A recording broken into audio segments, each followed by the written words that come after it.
বিভিন্ন ক্রম আছে, যেমন আছে না, আদৌ আদৌ শ্রদ্ধা তত সাধু সঙ্গ অথ ভজন ক্রিয়া তত অনর্থ নিবৃত্তি সাত ইন্দিশন, হ্যাঁ, নিষ্ঠা রুচি আসক্তি ভাব, এগুলো সব ক্রম, বিভিন্ন ক্রম আছে। সুতরাং হরে কৃষ্ণ মহামন্ত্র ভজন করতে করতে তার ভজনক্রমে, মানে ভজন প্রভাবে, এই একটি অর্থ। আর ভজনক্রমে বলতে ভজনের ক্রম অনুসরণ করতে করতে দুরকম অর্থ আছে। এইটা আমরা বলি না ভজনক্রমে, ভজনক্রমে হলে ভজন প্রভাবে, এই অর্থও হয়। আবার ক্রমপন্থা, আবার ভজনক্রম অনুসরণ করে করে ভজন করতে করতে, এই দুটো অর্থই বুঝতে হবে। সেই তো ভজনক্রমে সর্বানর্থ নাশ। হ্যাঁ, হরে কৃষ্ণ মহামন্ত্র ভজনের ফলে ভজনক্রমে একসময় সর্বানর্থ, সমস্ত অর্থ অনর্থ, সমস্ত অনর্থ নাশ হয়ে যায়। সমস্ত অনর্থ অমঙ্গল নাশ হয়ে যায়। অনর্থাপগমে নামে নিষ্ঠার বিকাশ। এবার অনর্থাপগমে, অনর্থের অপগম হয়ে গেলে, উপগম মানে চলে গেলে, এখানে বুঝতে হবে। উপগম মানে এলে, আর অপগম মানে চলে গেলে, বিদায় নিলে। তো অনর্থের অপগমে, অনর্থ চলে গেলে ক্রমশ যখন এবার অনর্থ নাশ হবে, অনর্থ নাশ হতে হতে অনর্থ চলে যেতে যেতে নামে নিষ্ঠার বিকাশ আসবে। শ্রীনামে নিষ্ঠার বিকাশ প্রকাশিত হবে। তৃতীয়, এবার ক্রমে বলছেন, ক্রমে ক্রমে হরে কৃষ্ণ মহামন্ত্রের ক্রমপন্থায় ফলগুলি, যে বিশুদ্ধ ফল আছে সেগুলি ব্যাখ্যা করছেন। তাহলে প্রাথমিক অর্থ হলো, দ্বিতীয় অর্থ হলো, এবং তৃতীয় অর্থে, তৃতীয় ক্রমে, তৃতীয়ভাবে বিশুদ্ধ ভক্ত চরিত্রের সহ কৃষ্ণ কৃষ্ণ নামে নিষ্ঠা করে অহরহ। তৃতীয়, অর্থাৎ তৃতীয় ফল হলো সেই হরে কৃষ্ণ মহামন্ত্র ভজনকারী, নিষ্ঠা সহকারে অনুরাগ ভরে হরে কৃষ্ণ মহামন্ত্র ভজনকারী যে বিশুদ্ধ ভক্ত, তার সুচরিত্র হবে। তো হরে কৃষ্ণ মহামন্ত্র এইভাবে ভজন করতে করতে ভক্তের চরিত্র বিশুদ্ধ ভক্ত, বিশুদ্ধ ভক্তের উপযোগী হয়ে উঠবে। অর্থাৎ তিনি হরে কৃষ্ণ মহামন্ত্র ভজনকারী ক্রমশ বিশুদ্ধ ভক্তে পরিণত হবেন, বিশুদ্ধ ভক্ত চরিত্র সমন্বিত হয়ে উঠবেন। এটাই বলছি, বিশুদ্ধ ভক্ত চরিত্রের সহ হরে কৃষ্ণ মহামন্ত্র ভজন করতে করতে বিশুদ্ধ ভক্তের চরিত্রের দ্বারা বিভূষিত হয়ে, সমন্বিত হয়ে তিনি বা তাঁরা কৃষ্ণ কৃষ্ণ নামে নিষ্ঠা করে অহরহ। তাঁরা খুব স্বাভাবিকভাবেই, স্বতঃস্ফূর্ত স্বাভাবিকভাবেই তারা কৃষ্ণ কৃষ্ণ, সবসময় কৃষ্ণ নামময় হয়ে কৃষ্ণ নামে নিরন্তর নিষ্ঠা করতে থাকবেন। মানে হরে কৃষ্ণ মহামন্ত্র একটু নিষ্ঠা ভরে ভজন করতে করতে তাঁর ভজনকারী চরিত্র বিশুদ্ধ ভক্ত, বিশুদ্ধ ভক্তি সমন্বিত হয়ে বিশুদ্ধ ভক্তের চরিত্র স্বরূপ হয়ে উঠবে। সাধারণ চরিত্র থাকবে না, বিশুদ্ধ ভক্তের চরিত্র সমন্বিত হয়ে উঠবে, বৈশিষ্ট্য সমন্বিত, এবং ক্রমশ নৈরন্তর্য এসে যাবে। কৃষ্ণ কৃষ্ণ নাম ভজনে নিষ্ঠা করে অহরহ। নিষ্ঠা বলতে একভাবে নৈরন্তর্য বোঝায়, অহরহ মানে নিরন্তর, সবসময়। তাহলে তৃতীয় ফল হরে কৃষ্ণ মহামন্ত্র ভজনকারী চরিত্র বিশুদ্ধ ভক্তি সমন্বিত হবে, বিশুদ্ধ ভক্তের চরিত্রের বৈশিষ্ট্য সমন্বিত হবে, এবং কৃষ্ণ কৃষ্ণ নামে নিরন্তর নিষ্ঠা সমন্বিত হয়ে উঠবে। স্বাভাবিকভাবেই, স্বাভাবিক অনুরাগে তিনি সর্বক্ষণ অহরহ পরম নিষ্ঠা ভরে, অনুরাগ ভরে কৃষ্ণ কৃষ্ণ নামে বিভোর হয়ে থাকবেন। কৃষ্ণ কৃষ্ণ নামে নিষ্ঠা করে অহরহ। নিষ্ঠা মানে বিভোর হয়ে থাকা। এইভাবে নিষ্ঠা তো এমনি এমনি হবে না। আসক্তি নিষ্ঠা হচ্ছে পরস্পর সংযুক্ত। এইভাবে তখন সেই পর্যায়ে কৃষ্ণ নাম সংকীর্তন একটা আলাদা আস্বাদন তার এসে যাবে। আলাদা আস্বাদন আসার জন্যে, আসক্তি আসার জন্যে এই অনুরাগময়, নিরন্তর অনুরাগময় নিষ্ঠার উদয় হবে সেই সময়। পরিষ্কার? চতুর্থে অহৈতুকী ভক্তি উদ্দীপন রুচিসহ হরে হরে নাম সংকীর্তন। এখানে হরে কৃষ্ণ শব্দে বিভাগ করে ব্যাখ্যা করছেন। প্রথমে বললেন, এখানে অন্য অর্থ আছে। এবার এখানে হরে কৃষ্ণ কৃষ্ণ কৃষ্ণ, তৃতীয় ধাপ আসছে। এবার অন্য ব্যাখ্যাটা করি। এখানে তৃতীয় বলতে বোঝাচ্ছি, দেখুন প্রথম ভাগটা কি হরে কৃষ্ণ, দ্বিতীয় ভাগ কি হচ্ছে হরে কৃষ্ণ, তৃতীয় ভাগ কি হচ্ছে কৃষ্ণ কৃষ্ণ। এখানে সেইটাই বলছেন। তৃতীয় বিশুদ্ধ ভক্ত চরিত্রে যখন কৃষ্ণ কৃষ্ণ নামে স্বতঃস্ফূর্ত অনুরাগ ও নিষ্ঠার উদয় হবে,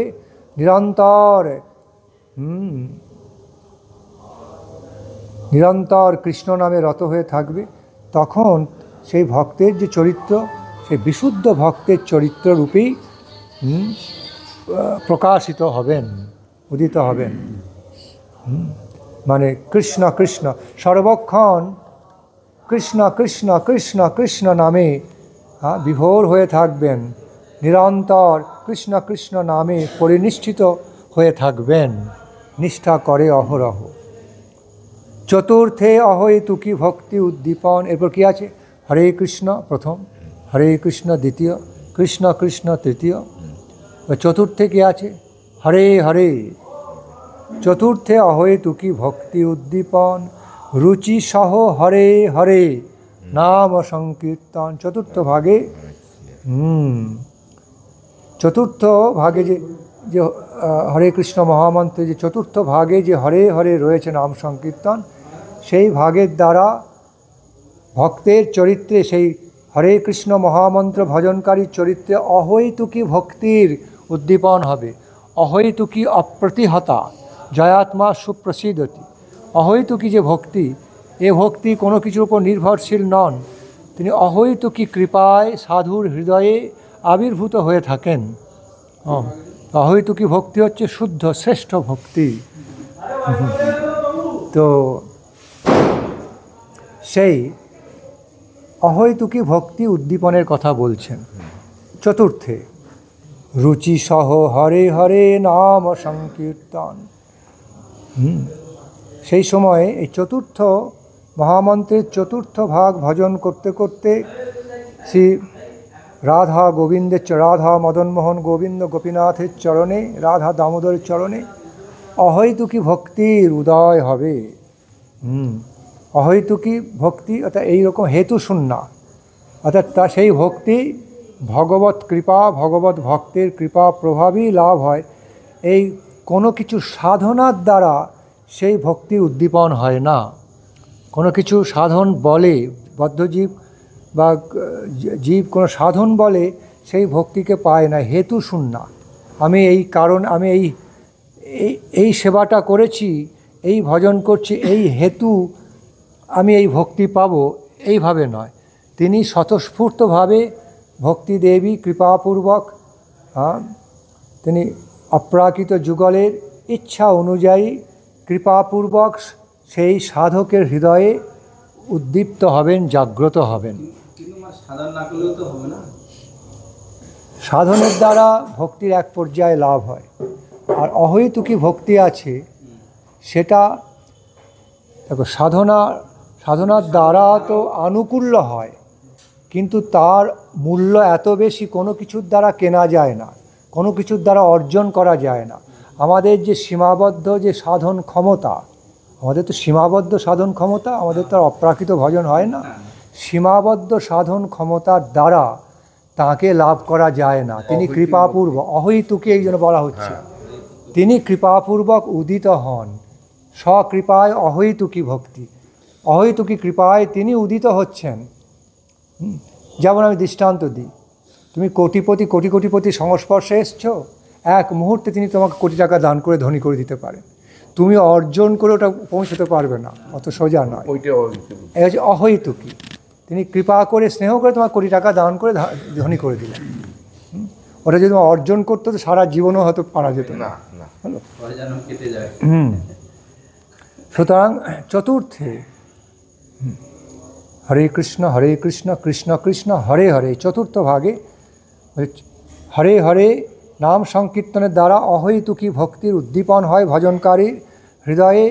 রুচি সহ হরে হরে নাম সংকীর্তন, তখন অন্তরে আত্মার স্তর থেকে, হৃদয়ের গভীর থেকে অপূর্ব রুচির উদয় হয়, রুচি আবির্ভূত হন এবং তিনি সেই অপূর্ব রুচি অর্থাৎ আস্বাদন, অপূর্ব রুচি অর্থাৎ আস্বাদন সহযোগে তিনি তখন হরে কৃষ্ণ মহামন্ত্র নাম সংকীর্তন করতে থাকেন।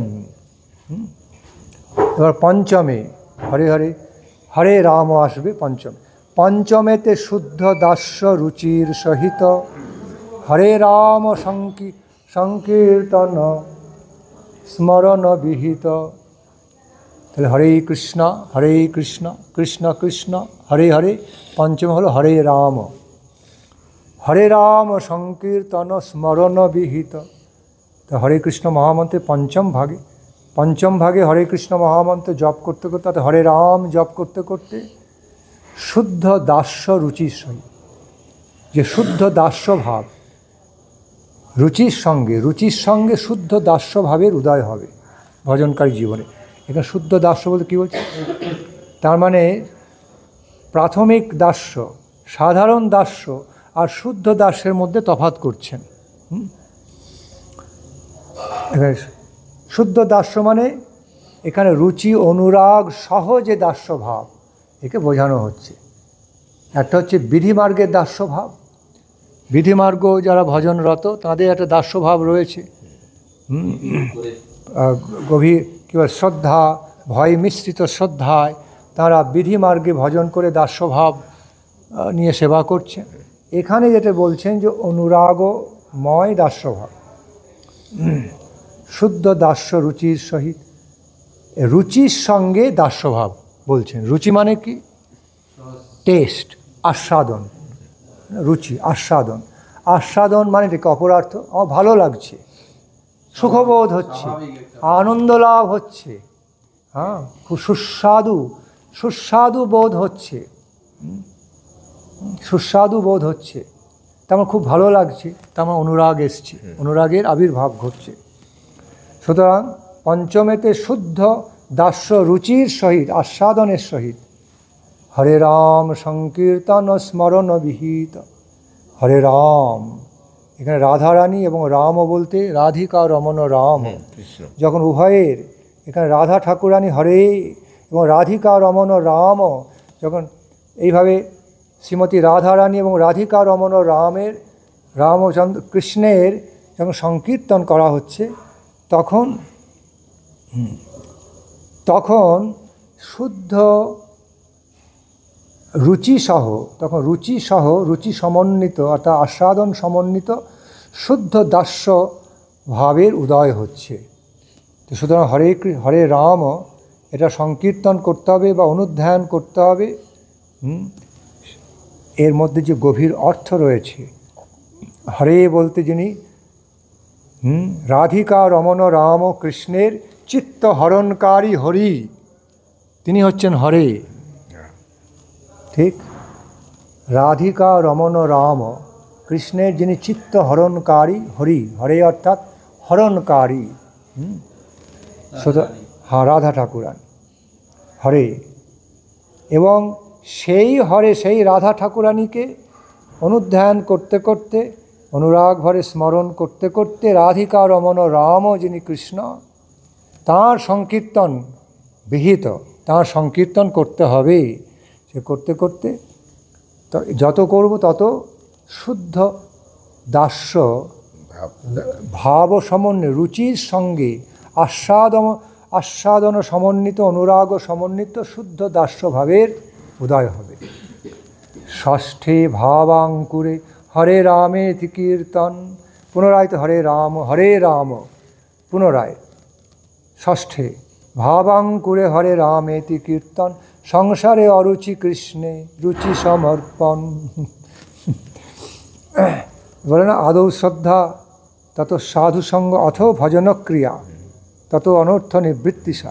দেখুন, ভজনক্রিয়া শুরু হলে তার পরবর্তীতে অনর্থ নিবৃত্তি আরও বেশি করে হচ্ছে। কিন্তু এমন নয় যে ভজনক্রিয়া আগেই শুরু হওয়ার আগেই অনর্থ নিবৃত্তি হয়ে গেল, তারপর ভজনক্রিয়া হলো। আদৌ শ্রদ্ধা এলো, সেই শ্রদ্ধা প্রভাবে সাধু সঙ্গ আসছে জীবনে। জীবনে যখন সাধু সঙ্গ এলো, তা শ্রদ্ধা এবং সাধু সঙ্গ উভয়ের যুগ্ম প্রভাবে, সম্মিলিত প্রভাবে ভজনক্রিয়া শুরু হচ্ছে। ভজনক্রিয়া যখন শুরু হচ্ছে তখন আস্তে আস্তে অনর্থ নিবৃত্তি শুরু হচ্ছে, তার আগে কিন্তু হচ্ছে না। আলো আসার সঙ্গে সঙ্গে অন্ধকার যাচ্ছে, আলো আসার আগে কিন্তু অন্ধকার চলে যাচ্ছে না। তেমনি ভজনক্রিয়া হওয়ার সঙ্গে সঙ্গে অনর্থ, যত ভজনক্রিয়া হচ্ছে অনর্থ যাচ্ছে সেইভাবে। কিন্তু ভজনক্রিয়া হচ্ছে আলোর মতো, আলো না এলে অন্ধকার যাবে না। ভজনক্রিয়া শুরু না হলে অনর্থ নিবৃত্তি হতে পারে না ঠিক মতো। সুতরাং এই জন্য অথ ভজনক্রিয়া তত অনর্থ নিবৃত্তির সার। এখানেও সেইভাবে বলছেন, ষষ্ঠে ভাবাঙ্কুরে হরে রামেতি কীর্তন, সংসারে অরুচি কৃষ্ণে রুচি সমর্পণ। ষষ্ঠে হরে রাম ভাব ভরে হরে রাম, অর্থাৎ সেই হরে হরি। আবার হরে বলতে শ্রীমতী রাধা ঠাকুরানী হরির চিত্ত হরণকারী যে হরে, হরা থেকে সম্বোধনে হরে আসছে। হরা বলতে শ্রীমতী রাধা ঠাকুরানী, হরি হলেন ভগবান হরি, আর হরিরই যিনি শক্তিস্বরূপিণী তাকে বলা হয় হরা। হরাকে সংস্কৃতে সম্বোধনে বলা হচ্ছে হরে, রাধারানীকে সম্বোধনে বলা হচ্ছে রাধে, এইভাবে সম্বোধনে। তো সেই অর্থে বুঝতে হবে, ষষ্ঠে ভাবাঙ্কুরে হরে রামেতি কীর্তন, ষষ্ঠ পর্যায়ে যখন হরে রাম যখন কীর্তন করছে,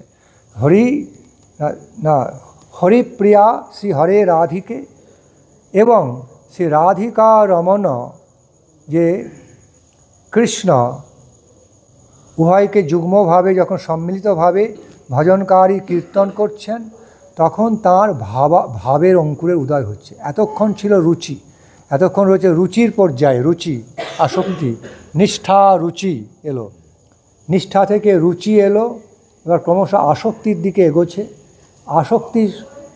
যেমনি আসক্তির পর্যায়ে উন্নীত হচ্ছে, ভাবের উদয় হচ্ছে, ভাবের অঙ্কুর হচ্ছে। এখানে পুরো ভাব কিন্তু এলো না, এখনও পুরো ভাবের বিকাশ ঘটেনি, অঙ্কুর। ষষ্ঠে ভাবাঙ্কুরে হরে রামেতি কীর্তন, আছে না, মানে ভাব আছে, মান প্রণয় ভাব, মহাভাব, বিভিন্ন পর্যায় আছে। ভাববিন্দু, এখানে ভাববিন্দু বলতে প্রেম ভাবের কথা বোঝানো হচ্ছে। অনুরাগ ও ভাব, প্রেম ও ভাব, সাধারণ ভাব নয়। সুতরাং ষষ্ঠে ভাবাঙ্কুর, ষষ্ঠ পর্যায়ে সেই ভাবের অর্থাৎ শুদ্ধ প্রেমের অঙ্কুর ঘটছে। শুদ্ধ প্রেম অঙ্কুরিত হচ্ছে ভজনকারীর জীবনে, যখন তিনি স্বতঃস্ফূর্ত অনুরাগে নিষ্ঠা ভরে রুচি সহ হরে রামেতি কীর্তন করছেন। হরে রামেতি মানে হরে রাম আদি ইতি, হরে কৃষ্ণ কৃষ্ণ কৃষ্ণ হরে হরে, হরে রাম। এই হরে রাম যখন কীর্তন করছেন স্বতঃস্ফূর্ত নিষ্ঠা অনুরাগে, তখন অনুরাগ বর্ধিত হতে হতে প্রেমের এক পর্যায়ে পৌঁছচ্ছে, সেই হচ্ছে ভাবের অঙ্কুর উদ্গম হচ্ছে। ভাবাঙ্কুরের উদ্গম এবার শুরু হলো। ষষ্ঠে ভাবাঙ্কুরে হরে রামেতি কীর্তন, এবং তার প্রভাবে যেমন যেমন ভাবাঙ্কুরের উদয় হচ্ছে, ভাবরূপ সেই প্রেমভাব অঙ্কুরিত হয়ে উঠছে, প্রেমভাব অঙ্কুরের উদ্গম হচ্ছে, তেমনভাবে ওই যেমন ভজনক্রিয়া প্রভাবে অনর্থনাশ যেমন হয়, যেমন যেমন ভজনক্রিয়া ঘটতে থাকবে, ভজনক্রিয়ার উদয় হতে থাকবে, ঠিক সেই অনুযায়ী, সেই অনুপাতে, সেই অনুযায়ী অনর্থনাশ হতে থাকে। যত আলো আসবে তত অন্ধকার চলে যাবে, যত জ্ঞান আসবে অজ্ঞান চলে যাবে, যত স্বাস্থ্য লাভ হবে রোগ চলে যাবে, এইভাবে। তো সুতরাং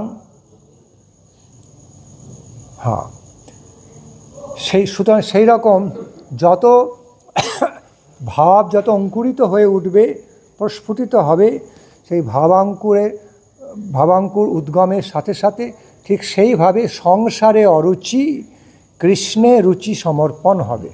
যেমন যেমন ভজনক্রিয়া প্রভাবে অনর্থনাশ হচ্ছে, যেমন যেমন যেমন ভজনক্রিয়ায় আমাদের উন্নতি বিধান হবে, যেমনভাবে অগ্রসর, যতখানি অগ্রসর হতে পারবো, ঠিক সেই অনুপাতে যেমন অনর্থনাশ হয়, অনর্থ নিবৃত্তি হয়, এখানেও তেমনি। এখানে হরে রামেতি এই কীর্তন যত নিষ্ঠা সহকারে কীর্তন করতে করতে যখন ভাবাঙ্কুরের উদ্গম হবে, ঠিক সেই এবং অঙ্কুর যতখানি অঙ্কুরিত হয়ে সে অঙ্কুর যে হারে প্রকাশিত হবেন, প্রকটিত হবে, তার উদয় হবে, ঠিক সেই হারে, সেই অনুযায়ী সংসারে তত অরুচি আসবে, এবং সংসারে অরুচি যত হবে কৃষ্ণে তত রুচি সমর্পণটা হবে।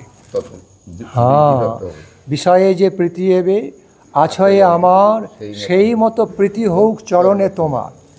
ভক্ত ঠাকুর এটা দৃষ্টান্ত দিয়ে জানাচ্ছেন, বিষয়ে যে প্রীতি এবে আছয়ে আমার, এটা বলতে গিয়ে উনি বোঝাচ্ছেন না যে বিষয়ে আরও প্রীতি হোক, শুধু দৃষ্টান্ত দিয়ে বোঝাচ্ছেন এই বিষয়ে আমার যত প্রীতি রয়েছে, এই প্রীতি আমি চাই না, এই প্রীতিটা তোমার চরণে হোক, তোমার সেবায় হোক। সুতরাং যতখানি যেভাবে ভাবাঙ্কুরের উদ্গম হবে, সেই অনুযায়ী এই জড় সংসারে, মানে কৃষ্ণ বিমুখ যে সংসার, জড় সংসারে ঠিক সেই পরিমাণে অরুচি আসবে, এবং সেই কৃষ্ণে রুচি সমর্পণ, কৃষ্ণে আরও রুচির উদ্গম হবে, সেই পরিমাণে কৃষ্ণের রুচির উদয় হবে, এবং আমার সমস্ত আস্বাদন, আমার অনুরাগ তখন সব কৃষ্ণ সেবায় সমর্পিত হবে, কৃষ্ণের প্রতি ধাবিত হবে, সব তাঁর সেবায় সমর্পিত হবে। আর কোনো অনুরাগ, কোনো আস্বাদন আর জড় সংসারের প্রতি, জড় জিনিসের প্রতি আর থাকবে না। এই যে শ্রীধর স্বামীপাদ ব্যাখ্যায় বলেছেন শ্রীমদ্ভাগবত এক জায়গায়, আদৌ সমর্পিতমস্তু পশ্চাৎ ক্রিয়েত, আদৌ সমর্পিত পশ্চাৎ ক্রিয়েত, আগে নিজে আত্মসমর্পণ করে দাও। ভগবত সাধন ভজন করতে গেলে বলে আগে নিজেকে মনে মনে আবার প্রতিজ্ঞা করে সমর্পণ আগে করে দাও, আগে নিজেকে নিবেদন করে দাও, করে দিয়ে তাঁর হয়ে তুমি তোমার থেকো না, তুমি ভগবানের হয়ে গিয়ে, কৃষ্ণের হয়ে গিয়ে এবার তুমি সেবা করো। একবার আমি কৃষ্ণের হয়ে গিয়েছি, আমি তো তোমার, আমি তো তোমার, তুমি তো আমার অনেক পরের ব্যাপার, অনেক শ্রেষ্ঠ ব্যাপার। আগে আমি তো তোমার এই ভাবনা যদি আবার নিয়ে আসতে পারো, এই ভাবনায় যদি এতটুকু প্রতিষ্ঠিত হয়ে যেতে পারো, প্রভু আমি তো তোমার, আমি সম্পূর্ণ তোমার, তুমি আমার মালিক, ওকে, আমার জীবনে যা কিছু সব কিছু তোমার, কারণ আমি হলাম তোমার। আমি তো তোমার, আমি সম্পূর্ণভাবে তোমার, তুমি আমার মালিক, এই ভাবনায় যখন প্রতিষ্ঠিত হতে পারবে, এইভাবে প্রতিষ্ঠিত হয়ে তুমি যা কিছু কর্ম করবে সব কিছু সেবা হয়ে যাবে, নিঃশর্তে সেবা হবে। না হলে ওই ভালো কর্ম হবে, সেবা সবসময় হবে না। সেই জন্যে ভগবত সেবা করতে গেলে সেখানে আত্মসমর্পণটা খুব জরুরি, আত্মসমর্পণ খুব প্রয়োজনীয়। আত্মসমর্পণ না করে আমরা যখন শর্ত সাপেক্ষে কিছু সেবা করছি, সেগুলো সকাম সেবা হয়ে যায়।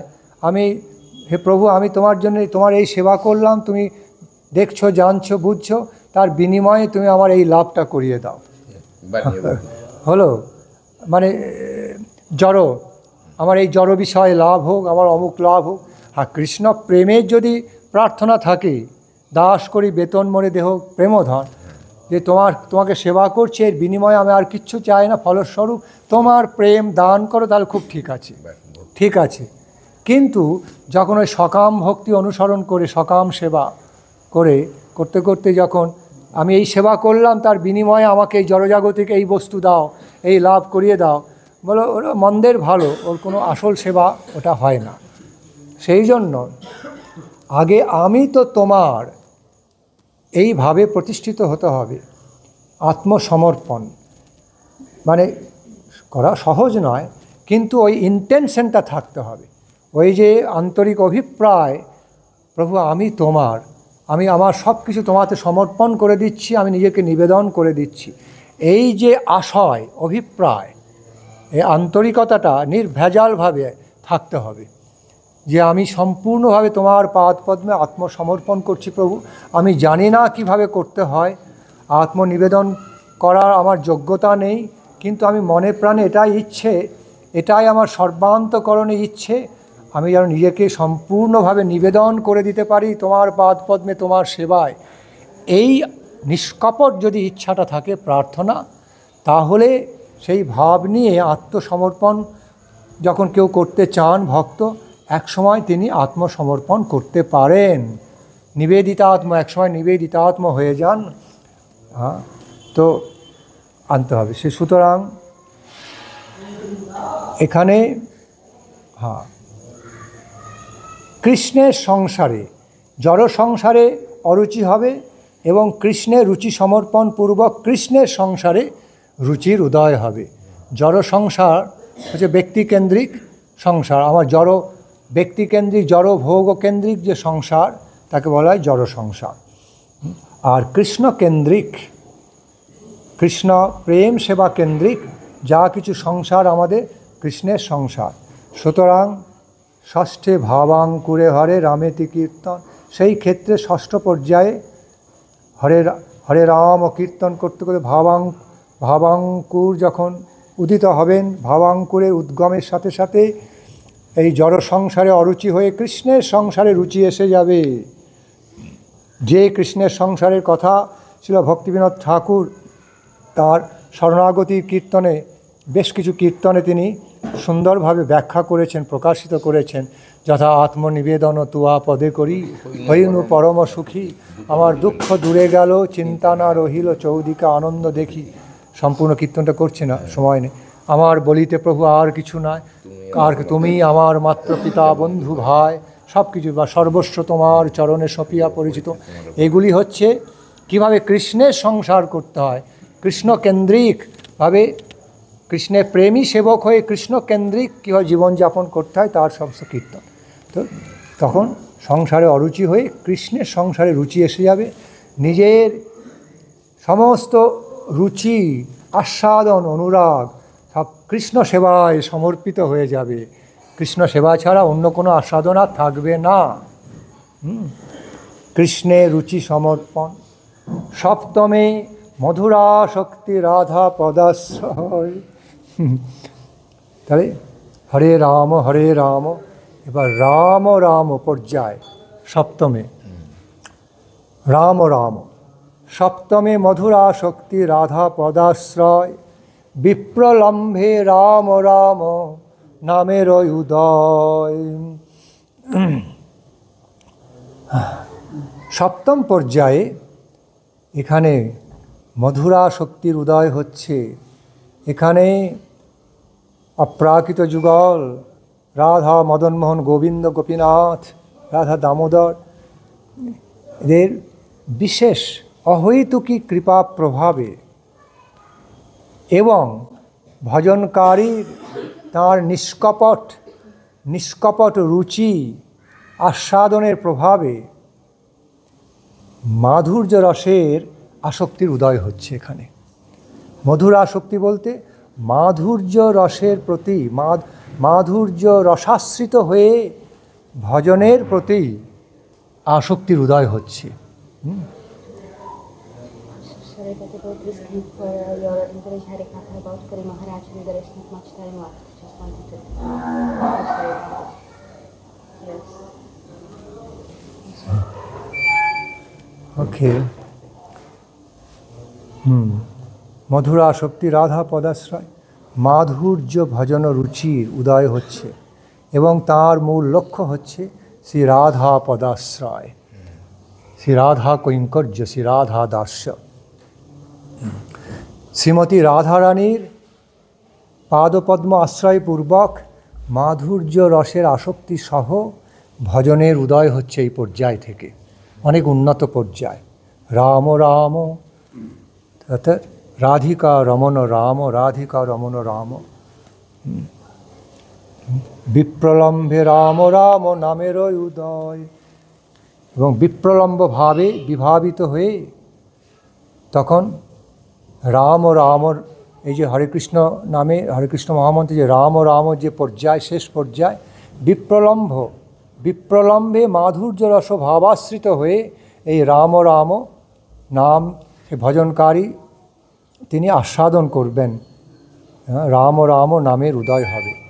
বিপ্রলম্ব রসাশ্রিত হয়ে মধুর ভাব সমন্বিত হয়ে, মধুরাসক্তি সমন্বিত হয়ে রাম রাম নামের উদয় হবে। অষ্টমে ব্রজেতে অষ্টকাল গোপী ভাব, অষ্টম পর্যায়ে রাম রাম হরে হরে, হরে হরে আমার হরণ করে নাও, তোমার প্রেমে, তোমার অনুরাগে, তোমার প্রেম ও সৌন্দর্য আকর্ষণে আমার সব কিছু হরণ করে নিয়ে আত্মসাৎ করে নাও আমাকে। অষ্টমে ব্রজেতে অষ্টকাল গোপীভাব, গোপীভাবের উদয় হবে, মাধুর্য রসাশ্রিত হয়ে অষ্টম পর্যায়ে গোপীভাবের উদয় হবে। রাধা কৃষ্ণ প্রেম সেবা প্রয়োজন লাভ, রাধা কৃষ্ণের যে সর্বোন্নত সর্বশ্রেষ্ঠ যে প্রেম সেবা, যা হলো আমাদের সম্বন্ধ অভিহিত প্রয়োজন স্বরূপ জীবনে পরম লক্ষ্য, তাই লাভ করে ভজনকারী তিনি পরম সৌভাগ্য, পরমশ্রেষ্ঠ সৌভাগ্য সমন্বিত হয়ে উঠবেন। একে আমার তো কথা দেওয়া আছে, তো ইংরেজি হরিকথা হবে। হলো